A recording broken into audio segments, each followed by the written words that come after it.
കഴിഞ്ഞ ക്ലാസ്സിൽ നമ്മൾ സെമി കണ്ടക്ടേഴ്സ് എന്താണെന്ന് പഠിച്ചു അല്ലേ. സെമി കണ്ടക്ടേഴ്സ് അതിൽ അർദ്ധചാലക സെമി കണ്ടക്ടേഴ്സിന് അർദ്ധചാലകം എന്നാണ് കഴിഞ്ഞ ക്ലാസ്സിൽ നമ്മൾ സെമി കണ്ടക്ടേഴ്സ് അർദ്ധചാലകത്തിനെ കുറിച്ച് പഠിച്ചു. അതുപോലെ എനർജി ഗ്യാപ്പ്, വാലൻസ് ബാൻഡ് എന്താണെന്ന് പഠിച്ചു. ചാലകത, ഇൻസുലേറ്ററിലും സെമി കണ്ടക്ടറിലുള്ള എനർജി വാലൻസ് ബാൻഡും അതുപോലെ അതിൻ്റെ കണ്ടക്ഷൻ ബാൻഡും തമ്മിലുള്ള അകലം എത്രയാണെന്ന് പഠിച്ചു. എനർജി ഗ്യാപ്പ് എന്താണെന്നൊക്കെ പഠിച്ചു. അപ്പോൾ ആ ക്ലാസ് കാണാത്തവർ എന്തായാലും ആ ക്ലാസ് കാണുക. അതിനുശേഷം ഈ ക്ലാസ് കാണുമ്പോഴാണ് നമുക്ക് കുറച്ചും കൂടി സെമി കണ്ടക്ടേഴ്സിനെ കുറിച്ച് അറിയാൻ പറ്റുള്ളൂ. അപ്പോൾ അർദ്ധചാലകം എന്ന് പറയുന്നത് രണ്ട് തരത്തിലുണ്ട്. ഇൻട്രിൻസിക് അർദ്ധചാലകങ്ങളും എക്സ്ട്രിൻസിക് അർദ്ധചാലകങ്ങളും ഉണ്ട്. എക്സ്ട്രിൻസിക് സെമി കണ്ടക്ടറും ഇൻട്രിൻസിക് സെമി കണ്ടക്ടറും. അപ്പോൾ നമുക്ക് ആദ്യം ഇൻട്രിൻസിക് സെമി കണ്ടക്ടർ എന്താണെന്ന് നോക്കാം. ഇൻട്രിൻസിക് സെമി കണ്ടക്ടർ എന്ന് പറഞ്ഞാൽ ശുദ്ധമായ അർദ്ധചാലകങ്ങളാണ്. അതിലൊരു ഇമ്പ്യൂരിറ്റീസും ആഡ് ചെയ്തിട്ടില്ല. ഇമ്പ്യൂരിറ്റീസ് ആഡ് ചെയ്താലാണ് എക്സ്ട്രിൻസിക് സെമി കണ്ടക്ടറായിട്ട് മാറുള്ളൂ. ഇൻട്രിൻസിക് സെമി കണ്ടക്ടർ എന്ന് പറയുമ്പോൾ ശുദ്ധമായ അർദ്ധചാലകങ്ങളെയാണ് എന്തെന്ന് പറയുന്നത്, ഇൻട്രിൻസിക് സെമി കണ്ടക്ടർ എന്ന് പറയുന്നത്. അതിന് ഉദാഹരണങ്ങളാണ് ജെർമനിയും സിലിക്കണും. അപ്പോൾ ജെർമനിയും സിലിക്കണും ഉദാഹരണങ്ങളാണ് കേട്ടോ എന്തിൻ്റെ, ഇൻട്രിൻസിക് സെമി കണ്ടക്ടറിൻ്റെ. ഇൻട്രിൻസിക് അർദ്ധചാലകങ്ങൾ.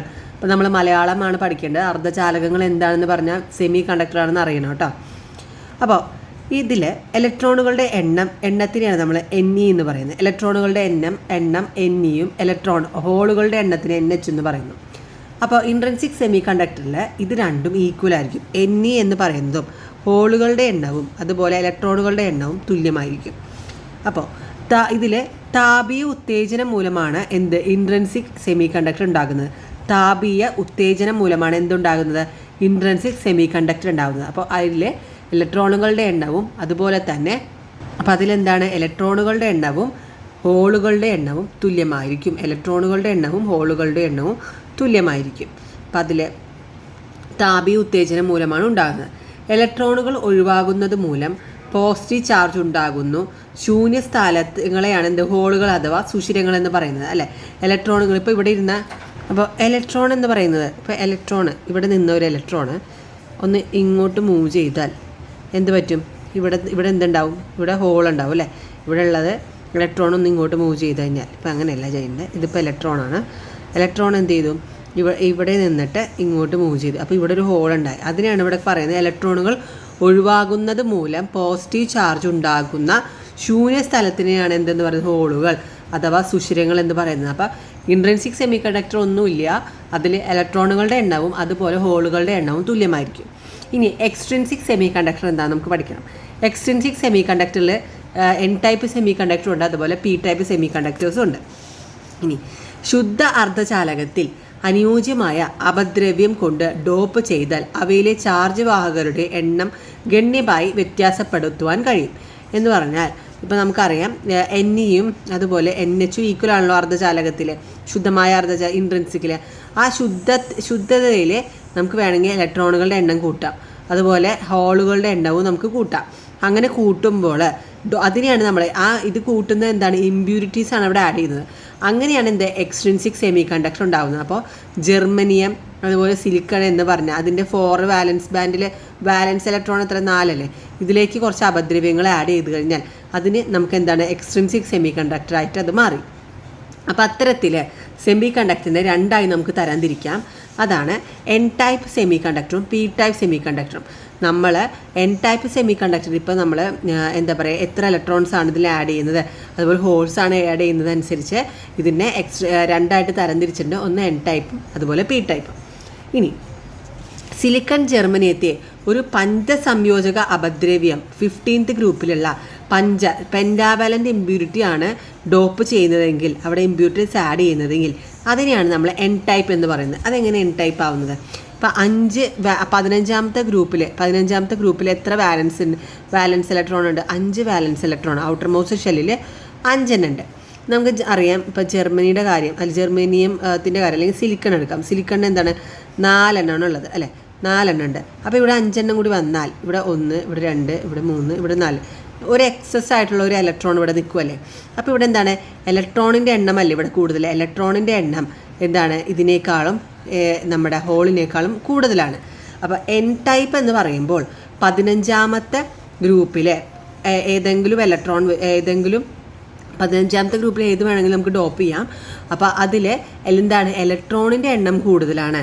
അങ്ങനെയുള്ള അപദ്രവ്യങ്ങളെ ഇത്തരം അപദ്രവ്യങ്ങളെ ദാതാവ് അപദ്രവ്യങ്ങൾ എന്നാണ് വിളിക്കുന്നത്. എന്താണ് ദാതാവ് അപദ്രവ്യങ്ങൾ എന്നാണ് വിളിക്കുന്നത്, കാരണം അവിടെ ഇലക്ട്രോൺസ് കൂടുതലാണ്.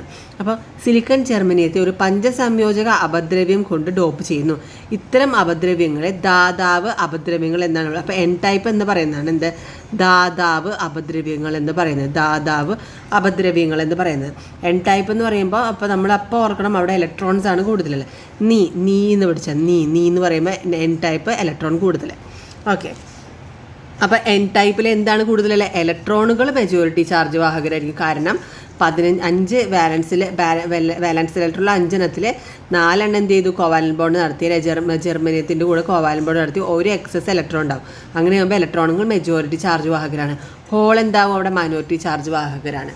അപ്പോൾ അതുപോലെ തന്നെ നമുക്ക് പറയാൻ പറ്റില്ലേ പി ടൈപ്പ് സെമി കണ്ടക്ടറിനെ കുറിച്ച് പറയാൻ പറ്റില്ലേ. ഇപ്പോൾ സിലിക്കൺ ജെർമനിയം എന്ന് പറഞ്ഞ ഇൻട്രിൻസിക് സെമി കണ്ടക്ടറിലേക്ക് നമ്മൾ ആഡ് ചെയ്തു വ്യത്യസ്ത അപദ്രവ്യം ട്രൈവാലൻ്റ് ഇമ്പ്യൂരിറ്റിയാണ് നമ്മൾ സംയോജക അപദ്രവ്യം ട്രൈവാലൻ്റ് ഇമ്പ്യൂരിറ്റി കൊണ്ട് ഡോപ്പ് ചെയ്യുന്നു. അപ്പോൾ ട്രൈവാലൻ്റ് ഇമ്പ്യൂരിറ്റി എന്ന് പറയുമ്പോൾ അവിടെ എത്രാമത്തെ ഗ്രൂപ്പ് എലമെൻ്റാണ് 13ാമത്തെ ഗ്രൂപ്പ് എലമെൻ്റാണെന്ന് വിചാരിക്കും 13. അപ്പോൾ 3 ഇലക്ട്രോൺസ് ആണ് ഉണ്ടാവുക അല്ലേ. 3 ഇലക്ട്രോൺസ് ഉണ്ടാകുമ്പോൾ ഇപ്പോൾ നമ്മൾ സിലിക്കൺ എടുക്കുകയാണെങ്കിൽ ഇവിടെ അതിൻ്റെ വാലൻസ് 4 ഉണ്ട്. അതിൻ്റെ കൂടെ 3 ഇലക്ട്രോൺസും കൂടി വന്നു കഴിഞ്ഞാൽ ഇവിടെ എന്താണ് ഇവിടെ ഒരു ഹോളാണ് ഉണ്ടാകുന്നത് അല്ലേ. അങ്ങനെ ഹോൾ ഉണ്ടാകുമ്പോൾ അവിടെ എന്താണ് അവിടെ കൂടുതൽ ഹോളാണ് മെജോറിറ്റി ആയിട്ട് നിൽക്കുന്നത് അല്ലേ.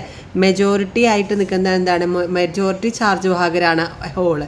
ഇലക്ട്രോൺസ് എന്താണ് ഇലക്ട്രോൺസ് മൈനോറിറ്റി ചാർജാണുള്ളത് കേട്ടോ.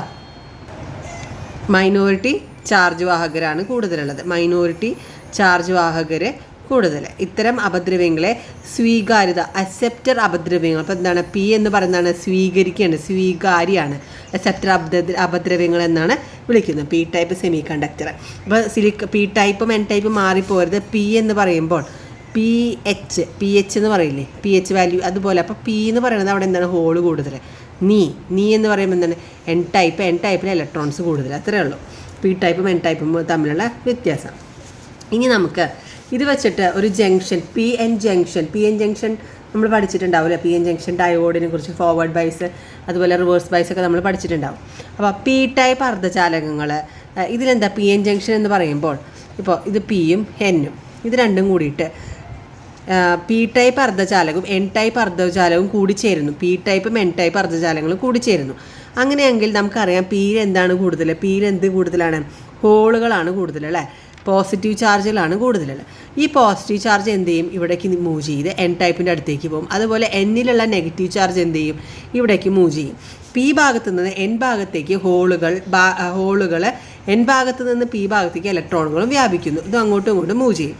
പിന്നെ ഒരു പി ഭാഗത്ത് അയോണീകരിക്കപ്പെട്ട ചലനശേഷി ഇല്ലാത്ത സ്വീകാരി ആറ്റം രൂപപ്പെടുന്നു. തുടർന്ന് പി ഭാഗത്ത് നെഗറ്റീവ് ചാർജിൻ്റെ ഒരു പാളി രൂപപ്പെടുന്നു. അപ്പോൾ പി ഭാഗത്ത് എന്താണ് പി ഭാഗത്ത് ഇവിടെ അയോണീകരിക്കപ്പെട്ട മൊബിലിറ്റി ഇല്ലാത്ത ബാക്കിയെല്ലാം മൂവ് ചെയ്യും മൊബിലിറ്റി ഇല്ലാത്ത കുറച്ച് എന്താണ് നെഗറ്റീവ്സ് ഇവിടെ വന്ന് നിൽക്കുന്നു. അതുപോലെ എൻ ടൈപ്പിൻ്റെ ഭാഗത്ത് എന്താണ് പോസിറ്റീവ്സ് വന്ന് നിൽക്കുന്നു. അപ്പോൾ ഇതിനെന്താണ് അയോണീകരിക്കപ്പെട്ടതാണ് ചലനശേഷി ഇല്ല. ഇതിനെന്താണ് ചലനശേഷി ഇല്ല. അങ്ങനെയുള്ള അതിന് പറയുന്ന പേരാണ് എന്ത് ഡിപ്ലീഷൻ ലെയർ എന്നാണ് പറയുക. ഡിപ്ലീഷൻ ലെയർ പോസിറ്റീവോ നെഗറ്റീവോ ചാർജുള്ള അയോണുകളുള്ള ഈ ഭാഗത്തെ അപക്ഷയ മേഖല എന്നാണ് പറയുക. ഈ മേഖലയിൽ പറയുന്നതാണ് അപക്ഷയ മേഖല ഡിപ്ലീഷൻ ലെയർ എന്നാണ് പറയുന്നത്. അപ്പോൾ ഇതാണ് പി എൻ ജംഗ്ഷൻ ഡയോഡ്. അപ്പോൾ നമ്മൾ പഠിച്ചത് P type semi conductor N type semi conductor പഠിച്ചു. ഇൻട്രിൻസിക് എന്താണെന്ന് പഠിച്ചു, എക്സ്ട്രിൻസിക് എന്താണെന്ന് പഠിച്ചു.